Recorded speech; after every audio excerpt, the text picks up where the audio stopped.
Sunan Kalijaga, seorang tokoh wali Songo yang dikenal sebagai wali yang lekat dengan Muslim di Pulau Jawa. Kala itu Sunan Kalijaga mampu memasukkan pengaruh Islam ke dalam tradisi dan budaya Jawa. Masa hidup Sunan Kalijaga diperkirakan mencapai lebih dari 100 tahun. Ia lahir pada 1450 Masehi di Tuban, Majapahit dan meninggal pada 1513 Masehi di Kadilangu, Demak. Kendati demikian, ada beberapa kisah Sunan Kalijaga yang jarang diketahui. Salah satunya yakni soal kisah awal mula keberadaan petilasan Sunan Kalijaga dan situs Taman Kera yang berlokasi di Harjamukti, Kota Cirebon, Jawa Barat. Hal tersebut menjadi bukti bahwa Sunan Kalijaga turut menyebarkan Islam, lebih tepatnya di pesisir utara Pulau Jawa. Menurut legenda yang dikenal masyarakat, kera ekor panjang di Taman Kera dan petilasan Sunan Kalijaga itu adalah wujud 99 santri yang dikutuk oleh Sunan Kalijaga. Taman Kera Kalijaga adalah salah satu peninggalan Sunan Kalijaga semasa di Cirebon dalam misinya menyebarkan agama Islam bersama Sunan Gunung Jati. Kemudian dalam situs Sunan Kalijaga itu ada sebuah masjid, 2 sumur tua, pesarean, hingga tempat Sunan Kalijaga bertapa.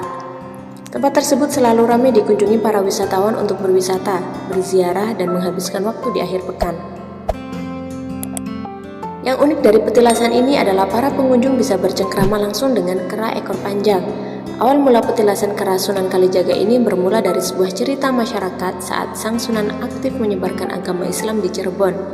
Keberadaan 99 ekor kera panjang di wilayah petilasan itu dipercaya adalah santri dari Sunan Kalijaga yang pada saat itu tidak menghiraukan perkataannya.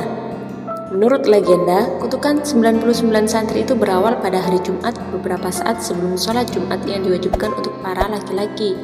Sunan Kalijaga lantas melihat para santrinya itu justru asyik mencari ikan di tepian sungai. Sunan Kalijaga sempat menegur para santri untuk bergegas melaksanakan sholat Jumat. Setelah mendengar perintah itu, para santri lalu keluar dari sungai untuk segera melaksanakan sholat Jumat. Akan tetapi, hingga waktu sholat Jumat selesai, Sunan Kalijaga melihat para santri masih berada di sungai dan masih mencari ikan. Sunan Kalijaga pun menegur dan bertanya kepada santri alasan mereka tidak sholat Jumat. Para santri tidak bisa berkata apa-apa dan saat itu Sunan Kalijaga berkata, jika laki-laki yang tidak mengerjakan sholat Jumat, wujudnya seperti kera. Dari perkataan itu, ke-99 santri berubah menjadi kera ekor panjang. Tak sadar jika ucapannya berbuah kenyataan, Sunan Kalijaga lalu menugaskan para kera jelmaan santri itu untuk menjaga situs peninggalannya.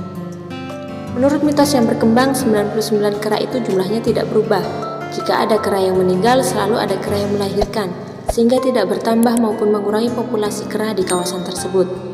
Hingga saat ini, kera yang ada di petilasan Sunan Kalijaga dianggap liar dan menjadi daya tarik bagi para wisatawan. Wallahu a'lam bishawab.